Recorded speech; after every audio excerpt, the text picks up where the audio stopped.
तो आप से जरूरी नहीं है कि हमेशा वो एसिडिक स्ट्रेंथ ही पूछे। अगर वो ऐसा पूछ ले कि पीएच का ऑर्डर क्या होगा, तो हम तो उनकी पीएच नहीं निकालेंगे, हम तो क्या करेंगे कि सबसे पहले वही H प्लस निकालो, सबके कॉन्जुगेट बेस पढ़ेंगे, उनकी कॉन्जुगेट बेस की स्टेबिलिटी को चेक कर लो, और हम तो एसिडिक स्ट्रेंथ निकालेंगे। एसिडिक स्ट्रेंथ निकलते ही तो एसिडिक स्ट्रेंथ का जो ऑर्डर होगा उसका अपोजिट ऑर्डर क्या हो जाएगा, पीएच का। तो हमसे वो पीएच पूछ ले, कोई दिक्कत नहीं। या डिसोसिएशन कांस्टेंट पूछे, हाँ एसिड का डिसोसिएशन कांस्टेंट, अम्ल का वियोजन स्थिरांक, वही हम एसिडिक स्ट्रेंथ निकालेंगे। तो जो एसिडिक स्ट्रेंथ का ऑर्डर होगा वही किसका होगा, अरे अम्ल की वियोजन स्थिरांक का हो जाएगा। पीके क्या होता है, नेगेटिव लॉग ऑफ के, यानी के का नेगेटिव लॉग लेंगे, नेगेटिव लॉगरिथम, तो वो क्या कहलाता है, पीके। पीके कैसा है, इनवर्सली प्रोपोर्शनल टू कौन, एसिडिक स्ट्रेंथ। तो जो एसिडिक स्ट्रेंथ का ऑर्डर होगा उसका इनवर्सली जो ऑर्डर है वो क्या हो जाएगा, पीके का ऑर्डर हो जाएगा। तो हमसे जरूरी नहीं वो हमेशा यही पूछे, इनमें से कोई सा भी क्वेश्चन उठा ले। तो 4 क्वेश्चन यही पढ़ सकते हैं, ये क्वेश्चन सी किससे, एसिडिक स्ट्रेंथ से। अब हम देखते हैं, एक दो क्वेश्चन सॉल्व करके देखते हैं। देखिए आप,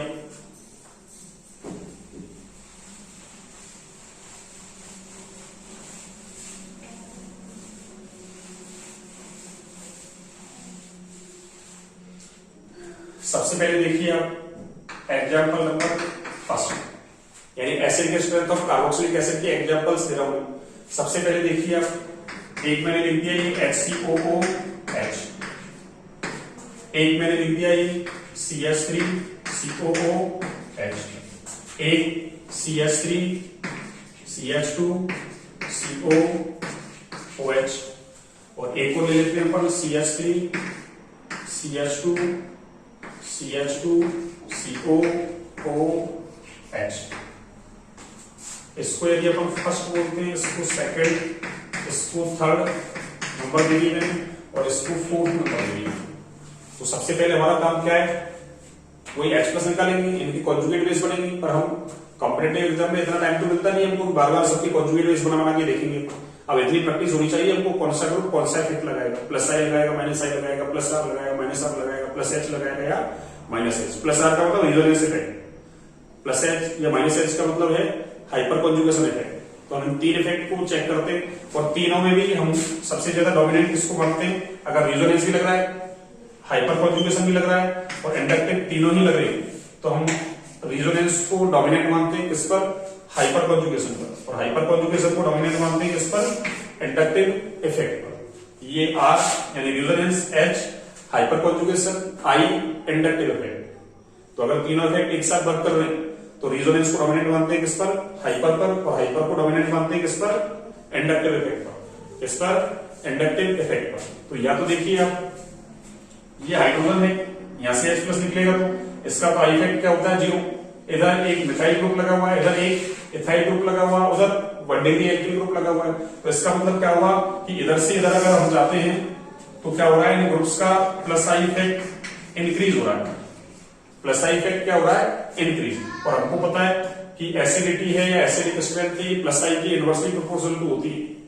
तो इसका मतलब क्या होगा, इनकी एसिडिक स्ट्रेंथ क्या होगी, डिक्रीज होगी। एसिडिक स्ट्रेंथ क्या होगी स्टूडेंट्स, डिक्रीज। एसिडिक स्ट्रेंथ क्या होगी, डिक्रीज। आगे देखिए, अभी तक अपन ने प्लस आई वाले ग्रुप लिए हैं, अब एक दो ग्रुप माइनस आई वाले ले लेते हैं अपन। देखिए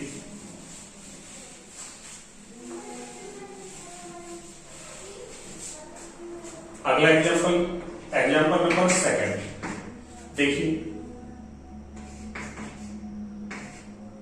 CH2 और ये COOH, वही कार्बोक्सिलिक एसिड ले लिया मैंने, और इधर मैंने एक Cl लगा लिया। इधर देखिए आप, ये CH Cl, एक कार्बोक्सिलिक एसिड मैंने ये ले लिया, और एक कार्बोक्सिलिक एसिड मैंने ये ले लिया Cl, और वही CH2 और ये COOH। तो देखिए ये भी कार्बोक्सिलिक एसिड है, वो भी कार्बोक्सिलिक एसिड, वो भी क्या है, कार्बोक्सिलिक एसिड। तो सबसे पहले हमको क्या करना है, ये जो ग्रुप्स लगे हुए हैं इनसे, इन ग्रुप का कौन सा इफेक्ट है, प्लस आई इफेक्ट है, माइनस आई इफेक्ट है, प्लस आर है, माइनस आर है, कौन सा है। तो देखिए ये जो Cl है हेलोजन कौन सा इफेक्ट लगाते हैं, माइनस आई इफेक्ट, कौन सा, माइनस आई। और हेलोजन में भी ऑर्डर अगर देखें तो फ्लोरीन का माइनस आई सबसे ज्यादा, उसके बाद क्लोरीन, उसके बाद ब्रोमीन और सबसे अंत में कौन आएगा, आयोडीन। तो देखिए क्लोरीन का माइनस आई लग रहा है, इधर भी कौन है, सब्स्टिट्यूएंट जो जुड़े हुए हैं वो क्लोरीन, उधर भी कौन है, क्लोरीन। लेकिन हमने क्या सीखा था अभी कि हम जब भी माइनस आई इफेक्ट लगाते हैं तो डीएनपी रूल फॉलो करते हैं। सबसे पहले डिस्टेंस देखते हैं, जो सब्स्टिट्यूएंट जुड़े हुए हैं उनकी डिस्टेंस। तो देखिए डिस्टेंस टू, इसमें भी अगर इस कार्बन को मैं नंबर 1 देता हूं तो ये नंबर 1, ये 2, ये 3, यानी सब्स्टिट्यूएंट से वो 3 नंबर कार्बन पर जुड़ा हुआ है। अगर यहां भी देखूं तो कोई 1 2 3, इसमें भी आपके 1 2 3, तीनों में ही जो सब्स्टिट्यूएंट्स जुड़ा हुआ है उसकी पोजीशन सेम है, तो डिस्टेंस सेम होगी। 3 नंबर कार्बन पर ये ग्रुप जुड़ा हुआ है, 3 नंबर पर ही ये दोनों ग्रुप जुड़े हुए हैं, और 3 नंबर पर ही ये तीनों ग्रुप जुड़े हुए हैं, तो डिस्टेंस कॉमन होगी। तो हम क्या देखते हैं, नंबर। देखिए यहाँ सब्स्टिट्यूएंट्स संख्या में एक ही है, यहाँ कितने हैं, 2, उसमें कितने हैं, 3। तो नंबर ऑफ सब्स्टिट्यूएंट्स बढ़ते हैं तो माइनस आई इफेक्ट बढ़ता है। तो यहां से देखिए यहाँ एक ही है सब्स्टिट्यूएंट्स, तो इसका माइनस आई सबसे कम होगा। यहाँ 2 ग्रुप माइनस आई लगा रहे तो यहाँ क्या होगा, माइनस आई इससे ज्यादा एज कंपेयर, और उसमें 3 ग्रुप लगे हुए, 3 सब्स्टिट्यूएंट्स, तो इसका माइनस आई तो सबसे ही ज्यादा होगा। इसका माइनस आई क्या होगा स्टूडेंट्स, सबसे ज्यादा। और हमने अभी सीखा था कि एसिडिक स्ट्रेंथ है माइनस आई की कैसी होती है, डायरेक्टली प्रोपोर्शनल, यानी माइनस आई इफेक्ट जितना ज्यादा एसिडिक स्ट्रेंथ भी उतनी ज्यादा होगी। तो एसिडिक स्ट्रेंथ किसकी ज्यादा होगी, थर्ड वाले की, फर्स्ट वाले की सबसे कम। तो एसिडिक स्ट्रेंथ का ऑर्डर क्या आएगा आपकी, एसिडिक स्ट्रेंथ का ऑर्डर, देखिए एसिडिक स्ट्रेंथ का ऑर्डर है आपकी थर्ड वाला सबसे ज्यादा, उसके बाद सेकंड और उसके बाद फर्स्ट। ऐसा ही हम इसको डिक्रीजिंग ऑर्डर भी हमेशा रखेंगे, इंक्रीजिंग ऑर्डर भी रख सकते हैं। इंक्रीजिंग में उल्टा हो जाएगा, जैसे फर्स्ट सबसे कम होता है, उसके बाद सेकंड और थर्ड वाला क्या होता है, सबसे ज्यादा। तो कई बार तो स्टूडेंट्स को ये डिक्रीजिंग ऑर्डर इंक्रीजिंग ऑर्डर में कंफ्यूजन हो जाता है। वैसे छोटी क्लास में पढ़ा होगा आपने, जिसकी तरफ मुंह खुला वही बड़ा, ऐसा पढ़ा होगा आपने। तो इसकी तरफ मुंह खुला है, इसका मतलब 3 नंबर ज्यादा है, और इधर इसको देखें तो 3 नंबर ज्यादा है। ये डिक्रीजिंग ऑर्डर हो गया, और ये आपका इंक्रीजिंग ऑर्डर। कई बार सवाल तो हमसे जल्दबाजी में ऐसे गलत हो जाता है कि हम क्वेश्चंस को ढंग से पढ़ते नहीं, इतना तो पढ़ लेते हैं कि एसिडिक स्ट्रेंथ का ऑर्डर देखिए, पर ये नहीं देखते डिक्रीजिंग ऑर्डर है या इंक्रीजिंग ऑर्डर है। इसलिए क्वेश्चंस को हमेशा अच्छे से पढ़ें, अच्छे से रीड करने के बाद ही आंसर दें। आगे देखिए, इसके बाद मैं एक अलग टाइप का एग्जांपल लेता हूं आपके लिए। देखिए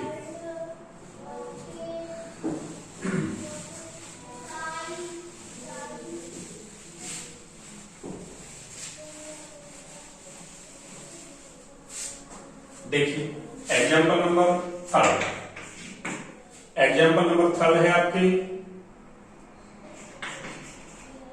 जैसे मैंने वही Cl और ये CH2 और ये COOH, हाँ इसको फर्स्ट बोल देता हूं। सेकंड वाला देखिए आप, CH2 COOH, और ये मैंने इससे फ्लोरीन जोड़ दिया, इससे क्या जोड़ दिया मैंने, फ्लोरीन। थर्ड वाला देखिए CH Cl, ये Cl और ये CH2 COOH, और ये फोर्थ एग्जाम्पल देखिए आप, ये CH, इस पर 2 F जोड़ दिया मैंने, फ्लोरीन, वही CH2 COOH। देखिए वही कार्बोक्सिलिक एसिड की एसिडिक स्ट्रेंथ चेक करनी है, वही एसिडिक स्ट्रेंथ चेक करेंगे। वो तो एक लंबा प्रोसीजर बताया था मैंने शुरुआती दौर में समझाने के लिए भी, है H+ निकालो, कॉन्जुगेट बेस बना दो सबके, जिसका कॉन्जुगेट बेस मोर स्टेबल, उसी की एसिडिक स्ट्रेंथ ज्यादा। लेकिन अब तो हम सीख चुके हैं, अब तो हम डायरेक्टली ग्रुप देखेंगे, ग्रुप कौन सा इफेक्ट लग रहा है, प्लस आई माइनस आई, जो भी लग रहा है, प्लस एच माइनस एच या प्लस आर माइनस आर, उसी के अकॉर्डिंग अपन क्या करेंगे, उसकी एसिडिक स्ट्रेंथ। तो यहां से देखिए, सबसे पहले हम देखें तो ये वाला एसिड, ये वाला एसिड, ये वाला एसिड, तीनों में देखिए वही 1 2 3 नंबर पे कौन जुड़ा हुआ है, सब्स्टिट्यूएंट। यहां भी देखिए 1 2 3, इसमें क्या जुड़ा हुआ है, सब्स्टिट्यूएंट जुड़ा हुआ है, 2 Cl है। यहां वही 1 2 3, इसमें कितने हैं, 2 फ्लोरीन। तो इसका मतलब इन तीनों में डिस्टेंस कैसी है, कॉमन। अगर यहाँ पे डिस्टेंस देखूं मैं सब्स्टिट्यूएंट्स की 1 2, यानी जो सब्स्टिट्यूएंट्स है वो 2 नंबर पे जुड़ा हुआ है, और अभी हमने पढ़ा था कि सब्स्टिट्यूएंट्स जितना डिस्टेंस मिनिमम होगी उसकी उतना ही माइनस साइन ज्यादा लगाएगा। DNP rule, distance number power, यानी सब्स्टिट्यूएंट्स की सबसे पहले डिस्टेंस देखते हैं, फिर नंबर देखते हैं, और उसके बाद में उसकी पावर देखते हैं। अगर डिस्टेंस और नंबर दोनों कॉमन होते हैं तो पावर देखते हैं। तो यहां तो देखिए डिस्टेंस ये 2 नंबर पे जुड़ा हुआ है, ये 3 नंबर 3 नंबर 3 नंबर, तो डिस्टेंस यहाँ मिनिमम है। इसका मतलब इसका माइनस आई क्या होगा, सबसे ज्यादा। इसका माइनस आई क्या होगा, सबसे ज्यादा। आगे देखिए आप, डिस्टेंस कॉमन हो गई, नंबर देखते हैं। तो देखिए यहाँ 2 सब्स्टिट्यूएंट्स, यहाँ भी 2, यहाँ कितना है 1। इसका मतलब इन तीनों में इसका माइनस आई कब होगा और इन दोनों का क्या होगा, ज्यादा। तो नंबर भी आगे देखिए, यहाँ दो सब्स्टिट्यूएंट्स हैं, यहाँ भी कितने हैं 2, यानी यहाँ 2 क्लोरीन, यहाँ 2 फ्लोरीन। तो फिर क्या देखते हैं, पावर, और पावर फ्लोरीन की ज्यादा होती है किससे, क्लोरीन से। यानी हेलोजन का जो माइनस आई इफेक्ट लगता है वो फ्लोरीन का सबसे ज्यादा और आयोडीन का सबसे कम, यानी FCl या I। इस ऑर्डर का अरेंज रहते हैं माइनस आई के ऑर्डर में। तो इसका मतलब क्या होगा, फ्लोरीन की पावर ज्यादा है किससे, क्लोरीन से। इसका मतलब इसके बाद माइनस आई किसका होगा, इसका। इसके बाद माइनस आई इसका और कम, और इसका माइनस आई को सबसे कम। इतना काम करने के बाद तुमको एसिडिक स्ट्रेंथ का ऑर्डर अपने आप लिखने लग जाए कि किसकी एसिडिक स्ट्रेंथ ज्यादा होगी, किसकी एसिडिक स्ट्रेंथ कम होगी। क्यों, एसिडिक स्ट्रेंथ है ये इलेक्ट्रॉन विड्रॉइंग ग्रुप, यानी जो इलेक्ट्रॉन खींचने वाले ग्रुप है, इलेक्ट्रॉन आकर्षी समूह, उनकी कैसी होती है, समानुपाती। इलेक्ट्रॉन देने वाले ग्रुप है ना, इलेक्ट्रॉन डोनर वाले।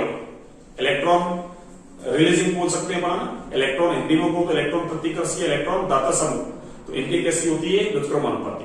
तो यहाँ तो सारे कैसे हैं, इलेक्ट्रॉन विड्रॉइंग ग्रुप है सारे। तो इसका मतलब जिसका माइनस आई ज्यादा उसकी एसिडिक स्ट्रेंथ भी क्या होगी, ज्यादा। तो एसिडिक स्ट्रेंथ का ऑर्डर क्या आएगा आपके, हाँ जी, एसिडिक स्ट्रेंथ का ऑर्डर देखिए आप क्या होगा।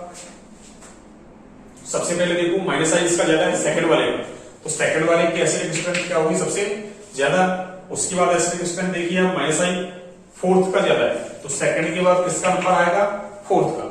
इसके बाद देखिए आप, फोर्थ के बाद थर्ड का हो जाएगा, और सबसे कम किसका होगा, फर्स्ट का। तो एसिडिक स्ट्रेंथ का ऑर्डर क्या आएगा आपके, सेकंड सबसे ज्यादा, फर्स्ट वाला सबसे कम।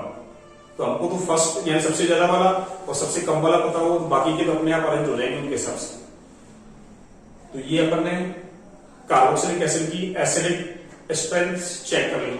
इसके बाद देखिए आप,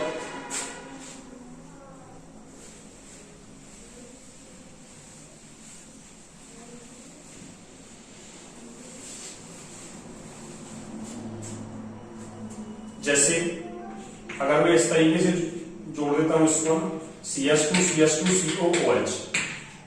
अगला एग्जांपल है हमारा एग्जांपल नंबर 4। एक तो मैंने ये ऐसा ले लिया और इसमें मैंने एक ग्रुप जोड़ दिया आपकी Me3+, और एक मैंने ये ले लिया आपकी CH2CH2COOH, और इधर मैंने ले लिया ये जबकि मैंने डिफरेंट ग्रुप ले ली जो माइनस आई इफेक्ट शो करते हैं। यहां से देखिए आप NMe3+ है, इसका माइनस आई इफेक्ट ज्यादा होगा एज कंपेयर टू NO2, पढ़ा होगा आपने। OR2+ का सबसे ज्यादा होता है माइनस आई इफेक्ट, उसके बाद OR2+, फिर NF3+, NCl3+, NR3+, NS3+, उसके बाद NO2 का नंबर आता है, फिर Cl का नंबर आता है। तो इसका मतलब इसका माइनस आई ज्यादा है किससे, NO2 से। अरे NMe3+ का माइनस आई क्या होगा, NO2 से ज्यादा।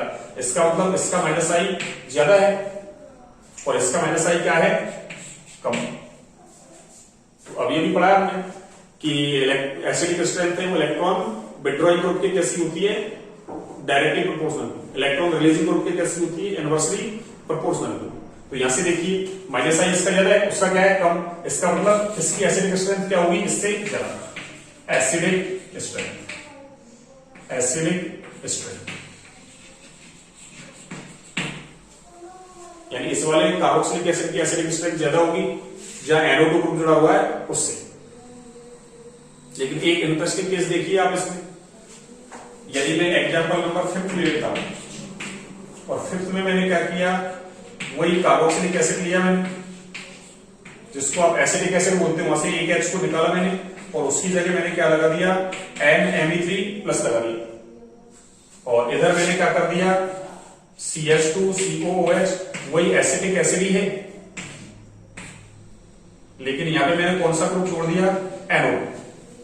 अब अगर इलेक्ट्रॉनिक फैक्टर के हिसाब से देखें तो इलेक्ट्रॉनिक फैक्टर के हिसाब से देखें तो NMe3 जो है NMe3+ है, अरे इसका माइनस साइन तो ज्यादा है, अभी लिख रखा है अपन ने ऊपर, और NO2 वाले का माइनस साइन क्या है, कम।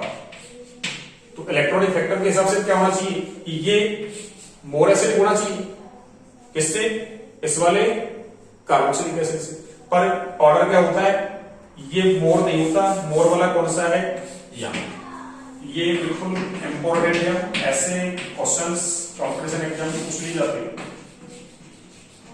कि एसिडिक एसिड के अंदर ऐसा क्यों हुआ, ये एसिडिक एसिड के अंदर ये केस, बाकी का देखो ये प्रोपेनोइक एसिड था, उसमें तो इलेक्ट्रॉनिक फैक्टर ही लग रहा है माइनस आई वाला, यानी ये माइनस आई वाला, ये माइनस आई वाला, लेकिन इसका माइनस आई ज्यादा था, इसलिए इसकी एसिडिक स्ट्रेंथ क्या थी, ज्यादा, इससे इससे। लेकिन एसिडिक एसिड में अगर ये ग्रुप जोड़ दूं मैं सेम, तो अब की बार क्या होगा, NO2 वाले की एसिडिक स्ट्रेंथ क्या होगी, ज्यादा। इसका मतलब इलेक्ट्रॉनिक फैक्टर वो तो लग नहीं रहा है, तो यहां दूसरा फैक्टर कौन सा लग रहा है, आओ इसको मैं एक्सप्लेन करता हूं, देखिए आप कैसे एक्सप्लेन करते हैं इसको।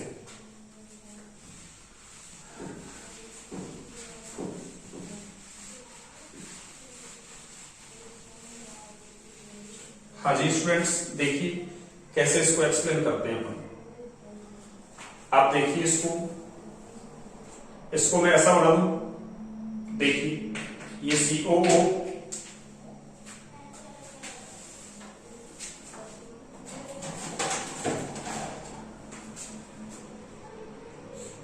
इसको मैं ऐसा बना देता हूं, देखिए आप ये कौन सा ग्रुप जुड़ा हुआ है, NMe3+,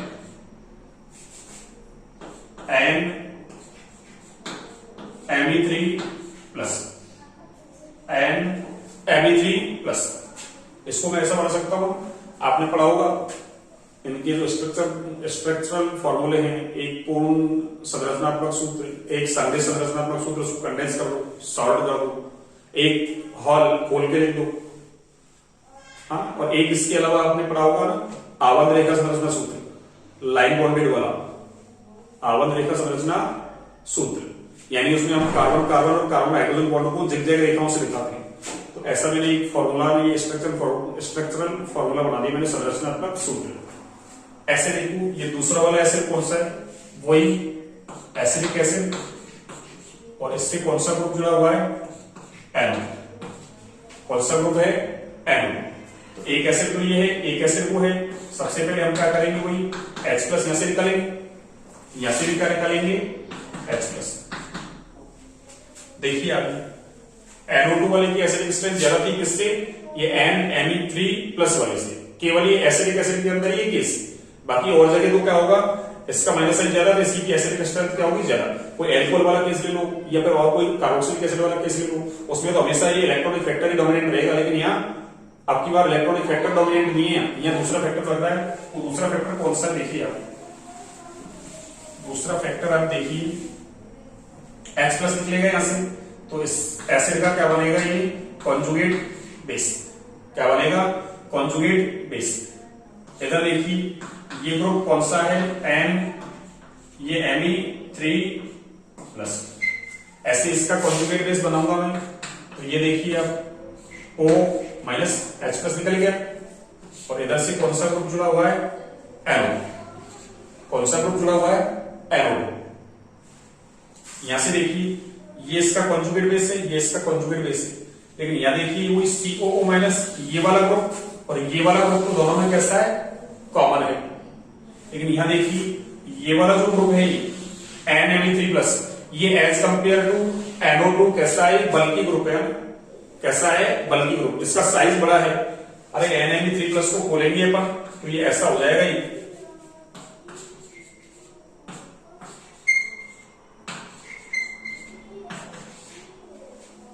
इस तरीके से। अभी तो ये कार्बन से जो अटैच हाइड्रोजन है, इनको खोलूंगा तो काफी बड़ा ग्रुप हो जाएगा, बल्कि ग्रुप हो जाएगा।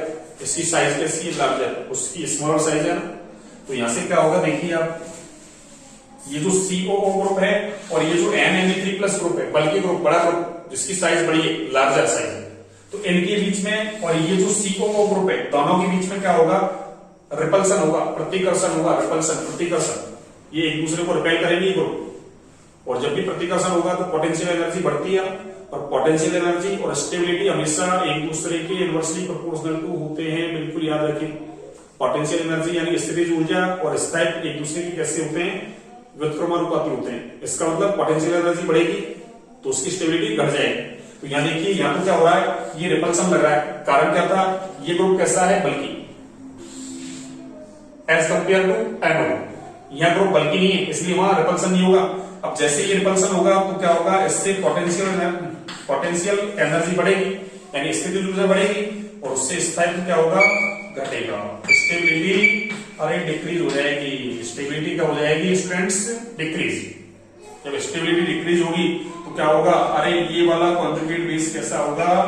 अरे लेस स्टेबल होगा। कैसा होगा? Less stable. और इसका जो कॉन्जुगेट बेस बनेगा वो कैसा होगा? अरे मोर स्टेबल होगा। और हमने क्या सीखा था कि जिसका कॉन्जुगेट बेस मोर स्टेबल, उसी की एसिडिक स्ट्रेंथ क्या होती है? ज्यादा। तो जब इसका कॉन्जुगेट बेस कैसा है? मोर स्टेबल, तो कॉरस्पॉन्डिंग जो इसकी चीज है ये वाली, अरे ये वाला कार्बोक्सिलिक एसिड क्या होगा? More acidic. कैसा होगा भाई? अरे मोर एसिडिक। ये एसिडिक स्ट्रेंथ का क्या है? ऑर्डर। एसिडिक स्ट्रेंथ का क्या है? ऑर्डर। बिल्कुल याद रखें, very very important, competition exam में पूछा जाता है। हम एक एग्जाम्पल और सॉल्व करते हैं, इसके बाद अपनी आज की क्लास को ऑफ करते हैं स्टूडेंट्स। तो यहाँ इलेक्ट्रॉनिक फैक्टर डोमिनेट नहीं है, यहाँ स्टीयरिक फैक्टर डोमिनेट है। कौन सा फैक्टर? Stearic factor. इससे क्या हो रहा है? बल्कि ग्रुप और ये जो COO है, इन दोनों ग्रुप के बीच में क्या हो रहा है? स्टीयरिक रिपल्सन हो रहा है, जिससे क्या हो रहा है? इसकी पोटेंशियल एनर्जी बढ़ेगी और स्टेबिलिटी घट जाएगी। तो ये मोर स्टेबल, ये लेस स्टेबल, मोर स्टेबल। तो इसका कॉन्जुगेट बेस मोर स्टेबल है, तो इसकी एसिडिक स्ट्रेंथ क्या होगी?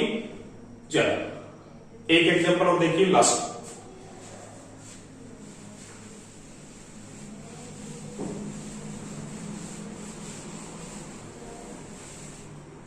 एक लास्ट एग्जांपल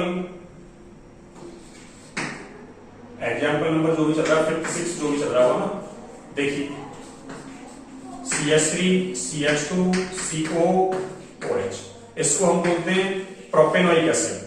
कौन सा एसिड? Propanoic acid. और अगर आपने इसका साधारण नाम देखा हो, सिंपल नेम, ट्राइबल नेम, तो फिर इसका नाम देते हैं ना प्रोपियोनिक एसिड। क्या देते हैं? Propionic acid. प्रोपियोनिक, प्रोपियोन और इसमें एक एसिड है, तो ये कैसा है? इसका ट्राइबल नेम। और वो कौन सा है? IUPAC। तो प्रोपेनोइक एसिड, और एक एसिड में ले रहा हूं ये वाला, एक एसिड ये वाला, इसको हम बोलते हैं कौन सा? Iso butylic acid. कौन सा एसिड? Iso butylic acid. हाँ, इसको मैं ऐसा भी लिख सकता हूं, इसको CH3 CH CH3 और ये COOH। आइसो ब्यूटाइलिक एसिड, वो मैंने ट्राइबल नेम दे दिया। कौन सा नेम? Tribal name. तो अगर हमसे पूछेगा ना कि प्रोपेनोइक एसिड और आइसो ब्यूटाइलिक एसिड में से कौन ज्यादा एसिडिक है, तो देखिए वही यहां से H+ निकालेंगे ना, यहां से H+ निकालेंगे, तो देखिए यहाँ ये एल्काइल ग्रुप है और ये पूरा आइसोप्रोपेल ग्रुप हो गया, 2 डिग्री या एल्काइल ग्रुप हो गया। तो इसका प्लस आई कैसा होगा? अरे इसका प्लस आई ज्यादा होगा, इसका प्लस आई क्या होगा? कम। और हमने अभी पढ़ा है कि एसिडिक स्ट्रेंथ की प्लस आई की कैसी है? Inversely proportional. इसका मतलब प्लस आई वहां ज्यादा, आइसोब्यूटाइलिक एसिड, इसका मतलब उसकी एसिडिटी क्या होगी? कम। तो एसिडिटी किसकी ज्यादा होनी चाहिए? प्रोपेनोइक एसिड की ज्यादा होनी चाहिए। यानी इसको अगर मैं फर्स्ट बोलूं तो फर्स्ट वाले की ज्यादा होनी चाहिए, किससे? अरे सेकंड वाले से ज्यादा होनी चाहिए, पर ये ऑर्डर नहीं मिलता। इसका कारण क्या है? ये हमको एक्सपेरिमेंटली ऑब्जर्व होता है ना। अरे एक्सपेरिमेंट प्रयोग करके